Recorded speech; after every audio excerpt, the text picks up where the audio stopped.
Sankhya theory of knowledge क्या है? ये इनकी ड्यूअलिस्टिक मेटाफिजिक्स का कॉरोलरी है. It follows their metaphysics.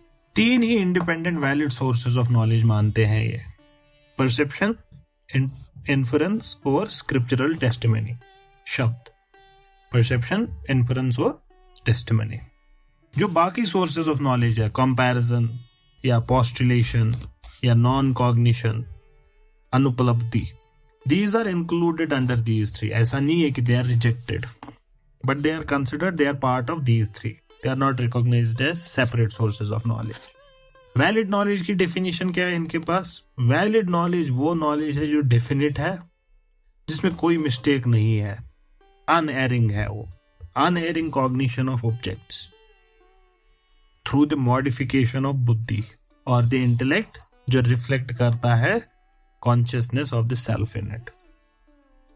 जिसको हम माइंड या इंटेलेक्ट कहते हैं, सांख्य के लिए वो अनकॉन्शियस मटीरियल एंटिटी है.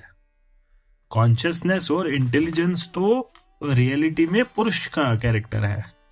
It belongs to the self, but the self can not immediately apprehend the objects of the world. If it could, we should always know all objects.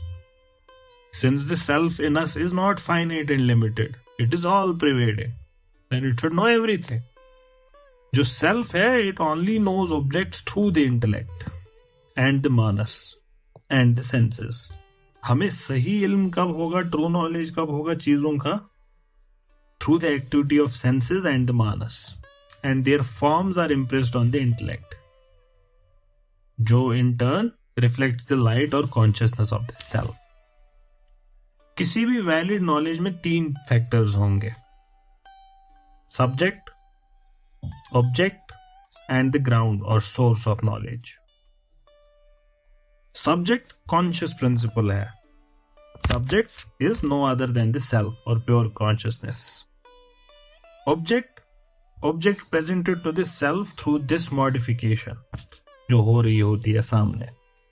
Valid knowledge is the reflection of self in the intellect as modified into the form of the object. Perception is direct cognition of an object when it comes in contact with some sense. जैसे देखना, सुनना, skin से touch करना किसी चीज को. This is perception.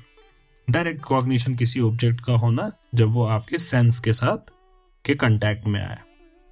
जैसे अगर कोई टेबल, कोई कप, कोई चीज, when it comes into the range of your vision, there is a contact between the object, that table, with your eyes. वो चीज आपके अंदर कुछ इंप्रेशंस क्रिएट करती है, आपके सेंस ऑर्गन के अंदर कुछ मॉडिफिकेशंस प्रेजेंट करती है, जिसको एनालाइज और सिंथेसाइज आपका माइंड करता है. ये जो एक्टिविटी हुई आपके सेंसेस और आपके माइंड के बीच, इससे इंटेलेक्ट आपका मॉडिफाई हो जाता है and it transforms into the shape of the table and that's how you perceive a table. ये जो इंटेलेक्ट है, ये खुद अनकॉन्शियस मटेरियल प्रिंसिपल है. It can not by itself know the object, although the form of object is already present in it. ये reflect करता है transparent mirror की तरह सेल्फ की कॉन्शियसनेस को, और जब सेल्फ की कॉन्शियसनेस इसके अंदर रिफ्लेक्ट होती है, unconscious modification of intellect into the form of table, it becomes illuminated into a conscious state of perception. जैसे एक मिरर रिफ्लेक्ट करता है एक लैंप की लाइट को and thereby manifests other things, वैसे ही यहां पे भी काम हो रहा है. ये जो रिफ्लेक्शन थियरी है नॉलेज की, इसको सभी सांख्य फिलोसफर्स एक जैसे एक्सप्लेन नहीं करते हैं. हमने जो 2 स्कॉलर्स की बात की, विकासपति मिश्रा और विज्ञान भिक्षु, दे एक्सप्लेन इट डिफरेंटली. हमने जो ये अभी डिस्कस किया, ये विकासपति मिश्रा का डिस्कशन था. इनका मानना है that the knowledge of an object takes place when there is reflection of the self in the intellect which has been modified into the form of the object itself. इसके बरक्स जो विज्ञान भिक्षु है, उनके हिसाब से प्रोसेस थोड़ा डिफरेंट है. वो क्या कहते हैं, जब कोई ऑब्जेक्ट आपके सेंस ऑर्गन के कांटेक्ट में आता है, जैसे यही table, when it comes into contact with your eyes, the intellect becomes modified into the form of the object. इसके अंदर प्रेडोमिनेंस है सत्व की। The intellect reflects the conscious self and seems to be conscious in the same way in which a mirror reflects the light of a lamp and becomes itself luminous and capable of manifesting other objects। लेकिन इसके बाद क्या होता है?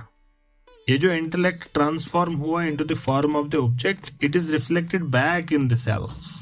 कहने का मतलब the object is presented to the self through a mental modification corresponding to the form of the object. Thus, on Vikaspati's view, there is a reflection of self in the intellect, but no reflection of intellect back into the self. इनके हिसाब से there is a reciprocal reflection of self in the intellect and of the intellect in the self. Yoga भी यही वाला मानता है, जैसे हम देखेंगे आगे योगा जब पढ़ेंगे। लेकिन ये जो विज्ञान भिक्षु का एक्सप्लेनेशन है, what made him तो सपोज कि जो मॉडिफाइड इंटेलेक्ट है ये सेल्फ में रिफ्लेक्ट होता है। Perhaps the necessity of explaining the self's experience of pleasure and pain. Self खुद में क्या है? प्योर है, pure consciousness, free from all pleasure and pain, cannot be subject to pleasure and pain. ये तो इंटेलेक्ट है which really enjoys pleasure and suffers pain. तो ये जो अपेरेंट एक्सपीरियंस प्लेजर और पेन के हैं in the self, so they have to be explained by some sort of reflection of intellect in the self. Perception दो तरीके के होते हैं, निर्विकल्प इनडिटर्मिनेट और सविकल्प डिटर्मिनेट। ये जो निर्विकल्प है indeterminate, it arises at the moment आपका सेंस ऑर्गन किसी ऑब्जेक्ट के टच में आएगा। ये अभी इस पे कोई मेंटल एनालिसिस नहीं हुई है, it is before mental analysis. अभी सिर्फ सेंस डेटा है आपके पास। जैसे बुक के मामले में मेरे सेंस में कलर्स आ रहे हैं और मेरे हाथ को टच का सेंस आ रहा है, that's all I am getting. What is it actually अभी नहीं पता, निर्विकल्प इनडिटर्मिनेट परसेप्शन है अभी। पहले ये होता है, it is mere sensation of the object, in it there is a mere cognition कि कुछ है, क्या है कैसा है ये नहीं पता अभी।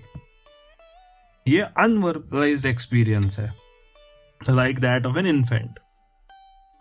जैसे एक बच्चा या एक डम person cannot express their experience, वैसे ही हम इसको नहीं कम्युनिकेट कर सकते, ये इनडिटर्मिनेट होता है। फिर क्या होता है? फिर सविकल्प होता है, सेकेंड काइंड ऑफ परसेप्शन। ये रिजल्ट है एनालिसिस का, सिंथेसिस का, इंटरप्रिटेशन ऑफ इस डेटा का। ये कौन करता है? ये माइंड करता है। ठीक, so it's a judgement on the object. ये डिटर्मिनेट है, it is the determinate cognition of an object as a particular kind of thing. अच्छा ये है, okay, it's these are words, इस पेपर की पेपर है। ये जो जजमेंट है ये माइंड ने की है। The determinate perception of an object is expressed in the form of subject-predicate preposition. Oh, this is a cow. This is a paper. This is a book. ये हो गया perception. Inference.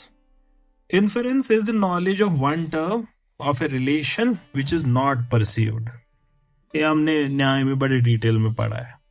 Inference from perceived to unperceived होता है। इसमें क्या होता है? जो आपने perceive किया that leads us to the knowledge of the unperceived। जैसे आपने पहाड़ पे धुआं देखा तो आपने धुआं, उससे आपने इन्फर किया कि आग है। आग आपने लेकिन देखी नहीं थी। So this is a process from perceived to unperceived. ये कैसे होता है? Through the knowledge of universal relation between the two, जिसको हमने व्याप्ति करके पढ़ा था। नॉलेज ऑफ व्याप्ति कहां से आती है?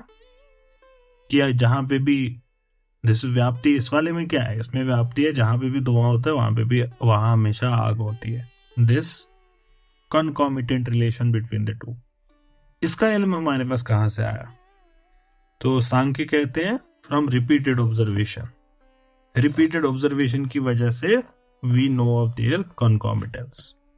एक इंस्टेंस इज नॉट एनफ कि रिलेशन डेवलप करने के लिए, एक व्याप्ति डेवलप करने के लिए it has to be a repeated thing.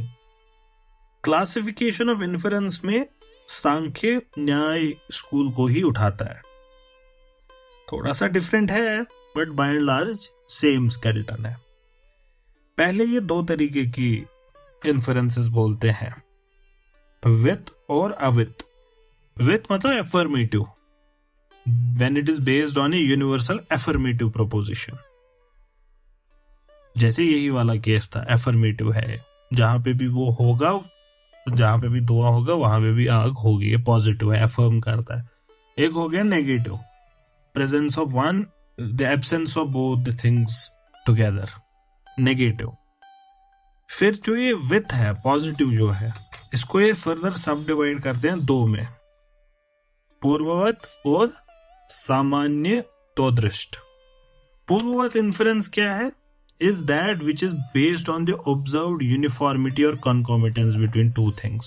जैसे जब आप existence of fire को infer करते हो smoke से, क्योंकि आपने observe किया है कि smoke is always accompanied by fire. ये क्या है? ये है पूर्ववत. सामान्य त्रोदृष्ट, ये क्या है? इसमें it is not based on an observation of the concomitance between the middle and major term, but on the similarity. It's on the similarity. How do we know that we have visual and other senses? ये हमको कैसे पता? ये perception से नहीं हो सकता है. Senses तो super sensible है. We have no sense to perceive our own sense. Therefore, we are to know of the existence of senses by an inference. जैसे all action requires some means. जैसे कुछ काटना है तो कुछ काटने वाला औजार होगा. परसेप्शन ऑफ कलर तो कुछ परसीविंग एजेंट होगा. There are so many acts. All of these require some kind of means and organs. ठीक, यहां से हम इन्फर करते हैं एग्जिस्टेंस ऑफ ऑर्गन्स, लेकिन इसमें हमने कभी इनको देखा नहीं है, जैसे पिछले केस में था. जो दूसरा था अवित, हमेशा नेगेटिव रिलेशन वाला, यूनिवर्सल नेगेटिव प्रोपोजिशन, इसको न्याय का शेषवत भी कहते हैं. लेट्स सी, सिंपल है ये भी. It consists in proving something to be true by the elimination of all other alternatives. जैसे sound must be a quality because it can not be a substance और एन एक्टिविटी और a relation और anything else. क्योंकि कुछ और नहीं हो सकता तो ये है, by excluding all other possibilities. Form of logic के बारे में वही वो 5 जो स्टेटमेंट्स न्याय का थे उसको ये एक्सेप्ट करते हैं कि यही है फॉर्म ऑफ लॉजिक. फिर है तीसरा प्रमाण, शब्द, टेस्टिमनी. ये अथॉरिटेटिव स्टेटमेंट्स जो होते हैं ये उनको कहते हैं शब्द. And these give us knowledge about objects जो हम ना परसेप्शन और इन्फरेंस से हासिल कर सकते थे. कोई भी statement is made up of words arranged in a very certain way. Word क्या है? वर्ड कोई साइन है विच डिनोट्स समथिंग.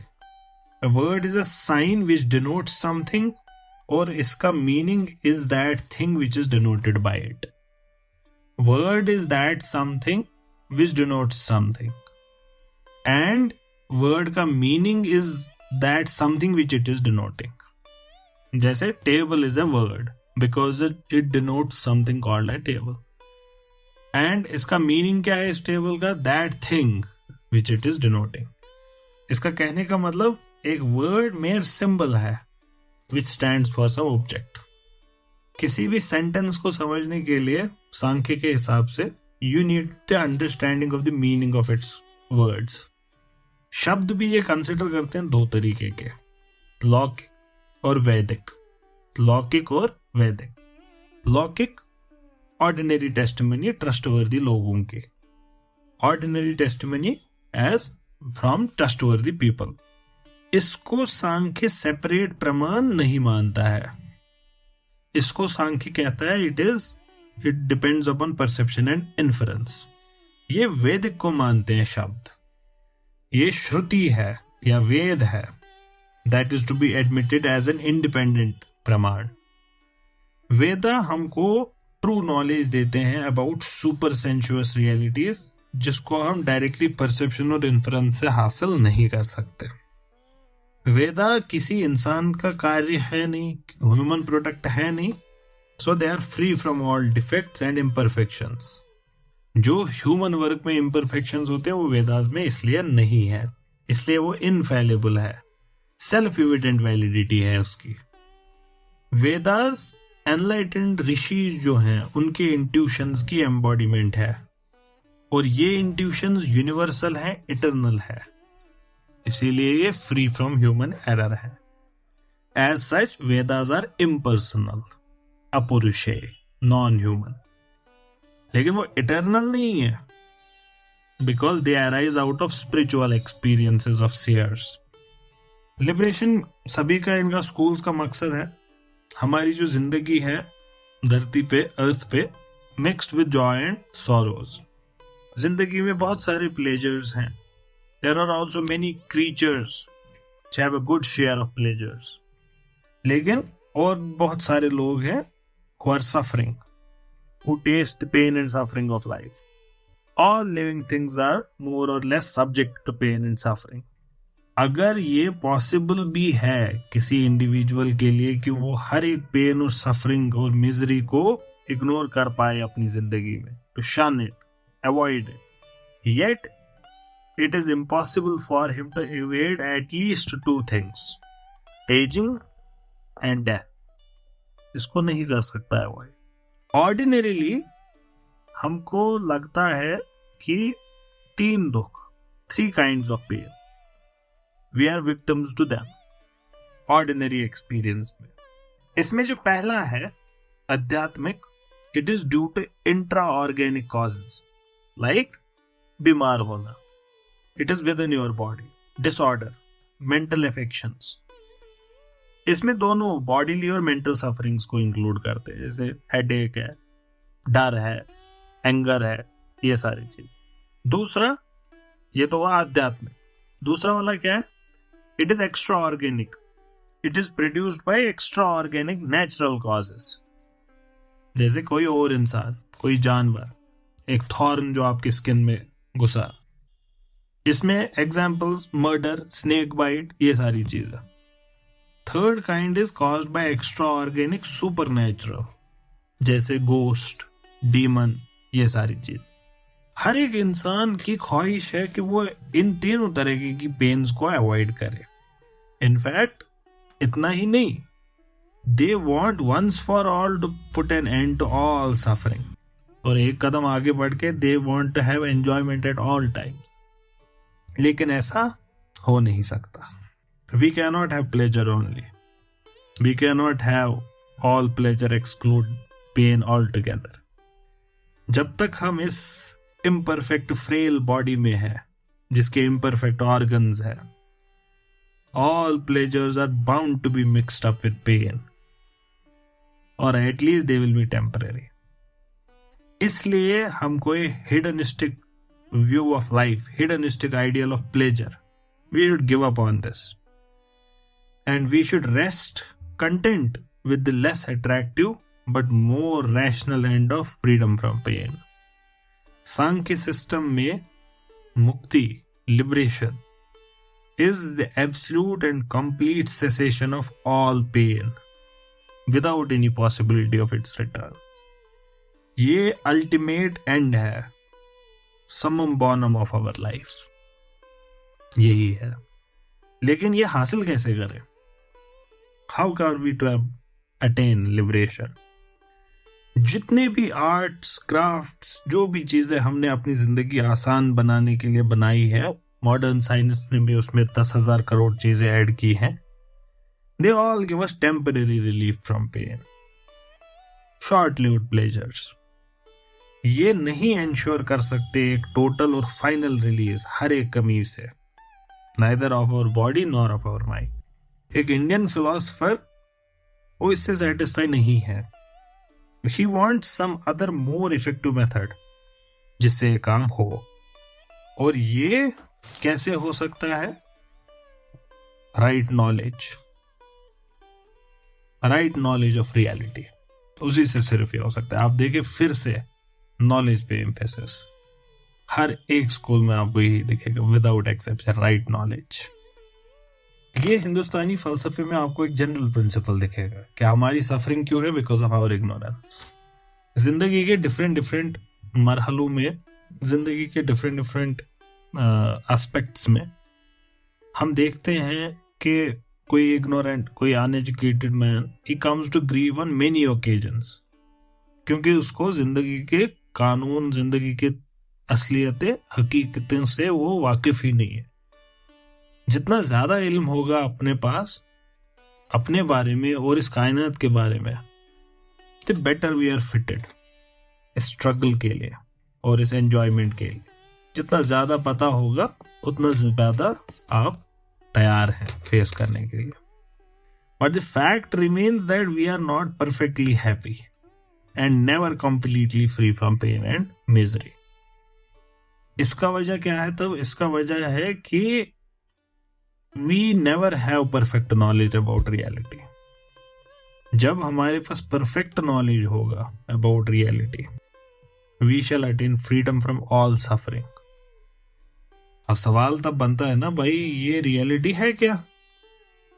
है क्या रियलिटी जिसका इल्म मुझे हासिल करना है?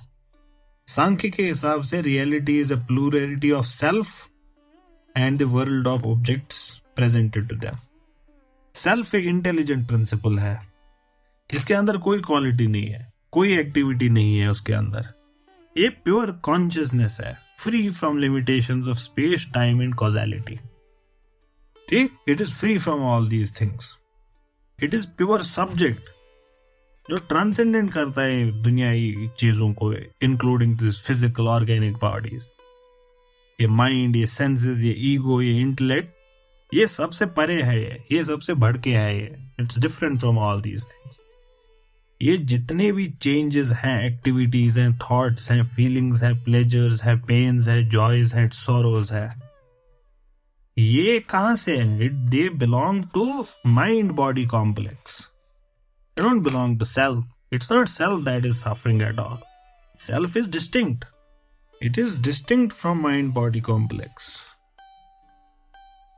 So Muzna is not this person there. Muzna is someone else. Therefore, if Sulkak, Shakir or Sana, they are different from the bodies they are in, they feel they are in, then that would also mean that ये जो affections, एफिलिक्शंस हैं, ये उससे भी separated है। So it's the body that is suffering, it's not you that is suffering. Pleasure और pen mental facts हैं which do not really colour the pure self. कोई इंपैक्ट ही नहीं डालते हैं उस पर। It is mind, not the self, that feels pleasure और pen और इज हैप्पी और unhappy. Similarly virtue, vice, merit, demerit, all moral properties, these all belong to ego, which is the striver and doer of all acts. Self थोड़ी है ego. Self is different from ego. Thus we see self एक transcendent subject है जिसकी very essence ही है pure consciousness, freedom, eternity, immortality, ये pure consciousness है in the sense that the changing states and processes of mind, they do not belong to self. Self is just a witness. It is the witness of these mental changes और body and physical changes. ये सिर्फ उनका witness है, but is distinct from these. It is freedom itself insofar as it is above the space, time and cause effect order of existence. ये eternal है, immortal है, क्योंकि ना ये प्रोड्यूस्ड है ना ही ये डिस्ट्रॉय होगा कभी, जो आपका सेल्फ है. प्लेजर और पेन, जॉय एंड सॉरो, ये दे बिलोंग टू बुद्धि, they belong to intellect, they belong to mind, they don't belong to self. Self is free from all of them. लेकिन जो इग्नोरेंस है सेल्फ की, it fails to distinguish itself from mind and intellect, and it owns them as parts of itself. As much as it starts identifying itself with the body, the senses, the mind, the intellect. ये जो self है हमारा, ये confuse कर देता है खुद को कि ये मैं हूं, और इस वजह से it becomes a combination of say a talent, a temperament, a character. सांख्य के हिसाब से ये सारी चीजें, these are not self, these are affections and emotions. The self considers itself to be happy or unhappy, when the mind and intellect are actually happy or unhappy. When the mind and intellect are happy or unhappy, self क्या होता है? Self identifies itself with them. उस वजह से it feels कि मैं ही खुश हूं, या मैं ही unhappy हूं, या मैं ही सफर कर रहा हूं. It is this want of discrimination of feeling of identity between the self and mind body that is the cause of all our troubles. We suffer pain and enjoy pleasure because the experiencing subject in us wrongly identifies itself with the experienced objects. The cause of suffering then is ignorance, in the sense of non-discrimination between the self and not self. तो liberation कैसे आएगी? Freedom from suffering कैसे होगा तब? Common sense, logical, must come from knowledge of this distinction between the two. लेकिन ये जो ये नॉलेज की बात हो रही है, ये हमने बार बार डिस्कस किया. It is not mere intellectual understanding of the truth, the way we are doing it right now. It must be a direct knowledge or clear realization. It is internalization of this fact. The realization, समझ आ जाना है actual में कैसे ये मैं नहीं हूं. जब वो रियलाइज आप करोगे, जब आप देखोगे कि self is actually unborn and undying spirit in us, the eternal, the immortal subject of experience, we become free from all misery and suffering the moment we realise it. A direct knowledge of truth is necessary to remove this illusion. जब आपके पास एक direct और undaunted perception होगा that I am actually a psychophysical organism, the knowledge that the self is distinct from all this, it has to be an equally direct perception. जैसे the illusory perception of snake in a rope is not to be substituted by an argument or instruction, but by another perception of the rope as a rope. To realize the self, we require a long course of spiritual training. एक devotion चाहिए, constant contemplation चाहिए of the truth that the spirit is not body. एक training चाहिए उसको. Takes time. जो पुराना इसने आज तक देख रखा है, इसको वक्त लगेगा वो डेवलप करने में कि वो चीजों को वैसे देखे जैसे वो है. और ये कैसे होगा? योगा. और ये कैसे nature and method of this training, ये योगा फिलॉसफी में हम डिटेल में देखेंगे. वहां पे आपको पता चलेगा yoga is not about those tight pyjamas and yoga pants and वो yoga mats. It's not about that. There you would realise कि योगा का एक्चुअल कंटेंट क्या है, करना क्या है, क्यों करना है, मकसद क्या है. अब जब liberation, you must have understood now, liberation in Sankhya is actually nothing. No change takes place in you. कुछ नया हासिल नहीं होता. No new quality is acquired. Liberation या freedom of self, it does not mean becoming from less developed और less perfect to more perfect. No. Similarly immortality और eternal life, ये भी कोई फ्यूचर पॉसिबिलिटी, ऐसी कोई नई चीज नहीं है. ये लिबरेशन इनके लिए सिर्फ एक कॉग्निशन है, एक रिकॉग्निशन है कि self is a reality beyond time and space, above mind and body. Therefore it is by it's nature already free, eternal and immortal. ये तो बेवकूफ गलती से समझ बैठा है कि मैं ये हूं. द मोमेंट इट रियलाइजेस कि ये नहीं है तो लिबरेशन हो गया. जिस मौके पे रियलाइजेशन होगा, the self ceases to be affected by the body and mind.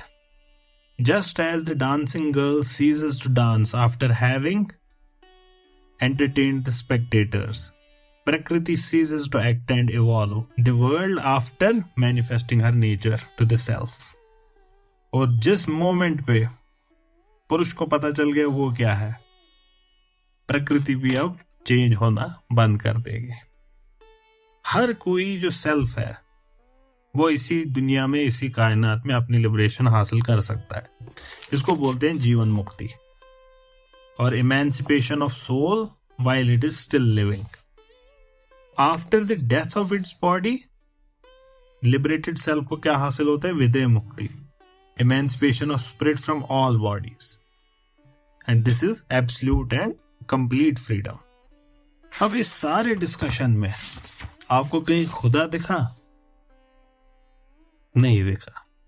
That is the Sankhya problem of God. Sankhya का एटीट्यूड टुवर्ड्स थीइज्म, खुदा के तस्वुर का, it has been a subject of great debate and controversy. कुछ scholars, commentators, interpreters of Sankhya philosophy clearly repudiate the belief in God. और कुछ scholars, they take great pains in proving that no, they are theistic. They are not any less theistic than Nyaya, for example.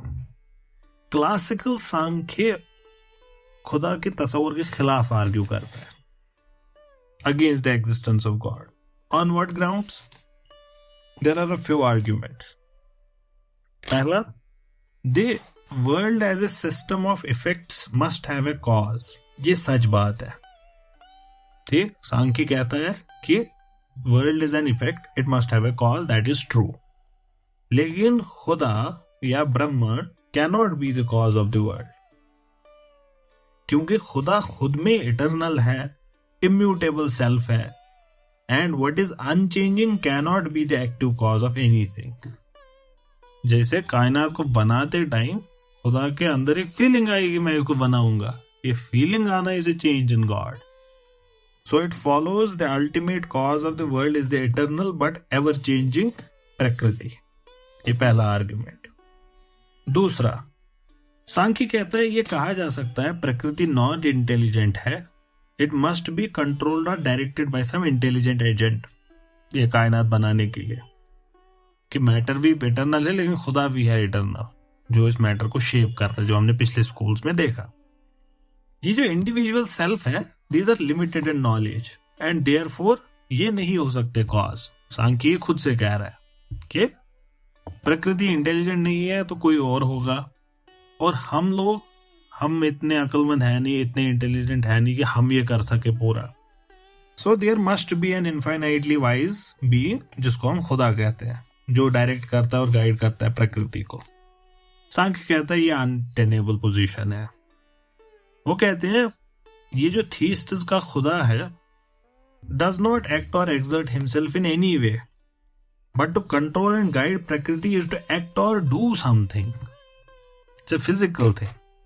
मान लो कि God is the controller of प्रकृति। सांख्य कहता है तब हमारा सवाल है कि किस चीज ने इंड्यूस किया खुदा को टू कंट्रोल प्रकृति? किस चीज ने इंड्यूस किया कि प्रकृति में से दुनिया बनाने को खुदा को? It cannot be an end of its own, for a perfect being cannot have any unfulfilled wish and an unattained end. हो ही नहीं सकता। तो खुद के लिए तो नहीं किया है खुदा ने, इस कायनात को बनाया नहीं है खुद के लिए, क्योंकि अगर खुद के लिए बनाया दैट मीन्स उससे पहले उसके पास इसकी कमी थी। जिस चीज को बनाया क्या उस चीज के लिए बनाया? Did he made it for us? Did he make it for the things? Samkhya कहता है no prudent man bothers himself about the welfare of other beings without his own gain. As a matter of fact the world is full of sin and suffering. We can not see it's the creation of God. दुनिया में इतना सिन और suffering है, ये तो हो ही नहीं सकती खुदा की क्रिएशन। इसका ये सिन एंड सफरिंग का आर्गुमेंट है ना, इसको मैं आई am not reading this from the text, I am just giving you this information. इसको सम अप किया था इफ आई एम एपिक्यूरस ने, शायद I am not sure, I know the argument but I don't remember the person.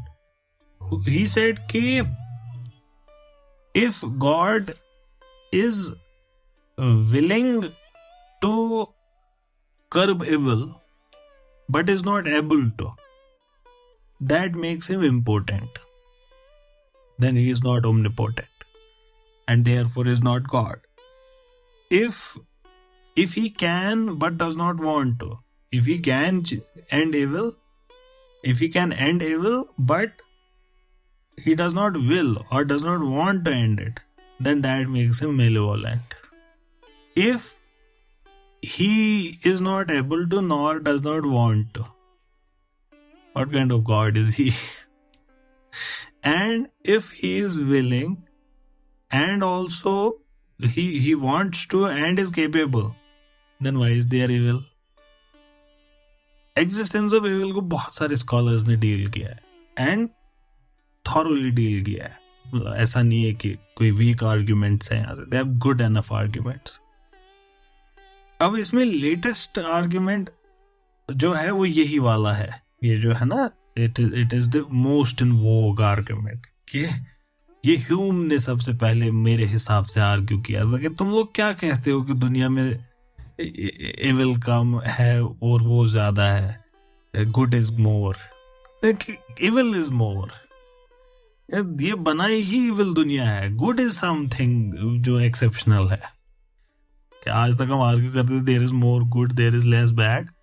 अब argue करना they have shifted the position. लेकिन इसका जवाब इनडायरेक्टली इमाम गजाली ने ऑलरेडी दे रखा है. इनडायरेक्टली किसी और चीज के बारे में बात कर रहे थे और उसके अंदर ये जवाब ऑलरेडी है इस आर्ग्यूमेंट का. इमाम गजाली बात करते हैं इटर्निटी ऑफ हेल पे, उनकी बात चल रही होती है. और तो हमारा वो मकसद इस वक्त नहीं, हम प्रॉब्लम एविल पे इमाम गजाली का कहते हैं उस पे कह रहा हूं मैं. तो ही सेज दुनिया के बारे में, ही सेज कि दुनिया जितनी भी बुरी है, अभी हम हमारे पर्सपेक्टिव से मैं कह रहा हूं क्योंकि गजाली किसी और चीज के बारे में बात कर रहे होते हैं, तो एब्सोल्यूट टर्म्स में बात हो रही है, रिलेटिव टर्म्स में नहीं. रिलेटिवली ज्यादा है कम वो बाद में देखेंगे.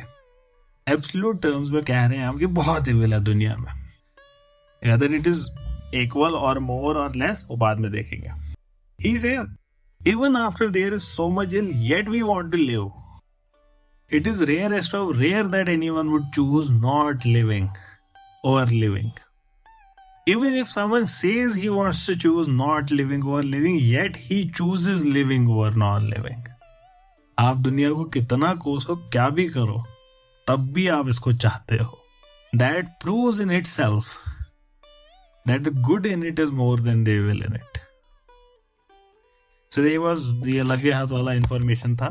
So that was second argument against the existence of God. तीसरा कहते हैं खुदा का तस्वुर, खुदा पे बिलीफ रखना, ईमान रखना इनकंसिस्टेंट है with the distinctive reality and immortality of individual self. अगर ये इंडिविजुअल सेल्फ खुदा का हिस्सा है तब इनके पास डिवाइन पावर्स होनी चाहिए, कुछ तो डिवाइन पावर होनी चाहिए, लेकिन ऐसा नहीं है. ऑन द अदर हैंड अगर इनको खुदा ने बनाया है then they must be subject to destruction. लेकिन पुरुष तो है नहीं subject to destruction, they not created by God. Conclusion इस सारे डिस्कशन से सांख्य ये निकालता है गॉड डज नॉट एग्जिस्ट. प्रकृति सफिशिएंट रीजन है as the cause of world objects. प्रकृति इस दुनिया को अनकॉन्शियसली बनाती है for the good of individual पुरुष. According to another interpretation of Sankhya जो जनरली एक्सेप्ट नहीं की जाती है, वो कहते हैं कि ये सिस्टम एथिस्टिक नहीं है. ये जो हमने विज्ञान भिक्षु की बात की, ये कहते हैं कि the existence of God as possessed of creative activity cannot be admitted. That is not God. Yet we believe in God as an eternally perfect spirit, who is the witness of the world, और जिसकी mere presence moves प्रकृति to act and create. In the same way जैसे एक magnet moves a piece of iron. और विज्ञान भिक्षु के हिसाब से the existence of God is supported by reason and logic and by scriptures as well. So let's conclude Sankhya philosophy then. Sankhya philosophy को हम सम अप कर सकते हैं एज ड्यूअलिस्टिक रियलिज्म. ये पूरे कायनात की एग्जिस्टेंस और एवोल्यूशन को as an interplay of two ultimate principles, spirit and matter. Spirit मतलब पुरुष, मैटर मतलब प्रकृति। ऑन वन हैंड प्रकृति को ultimate cause of world of objects माना गया है, जो कॉज है फिजिकल चीजों की, ऑर्गेनिक बॉडीज की, psychical products like mind etcetera, intellect, ego, ये सब का कॉज है प्रकृति। प्रकृति मटेरियल और efficient, it is both material and efficient cause of the world. ये एक्टिव है, एवर चेंजिंग है, लेकिन अनइंटेलिजेंट है, ब्लाइंड है। एक ब्लाइंड प्रिंसिपल ऑर्डरली दुनिया को नहीं क्रिएट कर सकता। And how can a blind and unintelligent thing direct creation towards a rational and? दूसरा, हम सब्सिक्वेंट चेंजेस इन प्रकृति को तो समझ गए। फर्स्ट चेंज, पहली बार पुरुष कैसे इस सिलसिले में फंसा? Why did it come near to प्रकृति at all? जब ये ओरिजिनल स्टेट ऑफ इक्विलिब्रियम में थी तो फर्स्ट वाइब्रेशन क्यों हुई? दूसरे एंड पे सांख्य एडमिट्स अनदर अल्टीमेट प्रिंसिपल, पुरुष और द सेल्फ।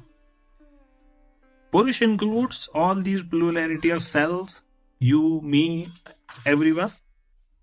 ये इटर्नल है, इम्यूटेबल है, प्योर कॉन्शियसनेस। ये इंटेलिजेंट है लेकिन इनएक्टिव है, अनचेंजिंग है। It is in contact with such conscious and intelligent cells that the unconscious and unintelligent प्रकृति evolves into the world of experience, जब इसके ये करीब आती है। लेकिन एक इनएक्टिव और unchanging self, how can it come in contact and influence प्रकृति? ये तो इनएक्टिव है, अनचेंजिंग है। सांख्य कहता है मेयर प्रेजेंस ऑफ पुरुष is sufficient to move Prakriti, although it is itself unmoved. Similarly, it is the reflection of the conscious self on the unconscious intellect जो explain करता है cognitive और psychical functions. लेकिन सवाल तब बनता है, how is the mere presence of self? How can that be the cause of changes in Prakriti, but not in self itself? Self में कोई चेंज नहीं आ रही, प्रकृति में हर एक चेंज आ रही है। To make a change in प्रकृति, something inside पुरुष has to change. जैसे to move my hand, I have to think of moving my hand, so my thought has changed. इसको एक्सप्लेन नहीं करते हैं सांख्य। ना ही ये क्लियर है कि एक unintelligent material principle like the intellect can reflect pure consciousness and thereby become conscious and intelligent. ये कैसे होगा? क्योंकि इन्होंने इसको प्रकृति का ये प्रोडक्ट बताया है, कॉन्शियसनेस को, ये इंटेलेक्ट को। और जो ये फिजिकल एनालॉजीज देते हैं सांख्य, ये भी एनफ आपको दिख ही गया होगा, नहीं है। फर्दर सांख्य ने मल्टीप्लिसिटी ऑफ सोल्स, सेल्स को कैसे प्रूव किया? From the difference in nature, activity, birth and death. क्या हम एक साथ नहीं मारते सब लोग? एक का एक्सपीरियंस सबका एक्सपीरियंस नहीं होता। But all these differences pertain not to the self। आप ही के हिसाब से ये तो सेल्फ है ही नहीं, ये तो प्रकृति है। प्रकृति is having all these different experiences. So far as their intrinsic nature is concerned, there is nothing to distinguish one self from another. ये तो प्रकृति चेंज हो रही थी। So there seems to be no good ground for Sankhya to accept multiple self. It may be that many cells of which we speak are empirical individuals or egos. From the speculative standpoint, Sankhya philosophy में loopholes clearly नजर आते हैं। तब भी हमको इसको underrate नहीं करना चाहिए। It has its own value. So far as the practical end of attaining freedom from suffering is concerned, this system is as good as any other. क्योंकि मकसद यहाँ पे भी फाइनली लिबरेशन ही है। अब ये लिबरेशन होगी कैसे, ये योगा फिलॉसफी आपको बताएगी।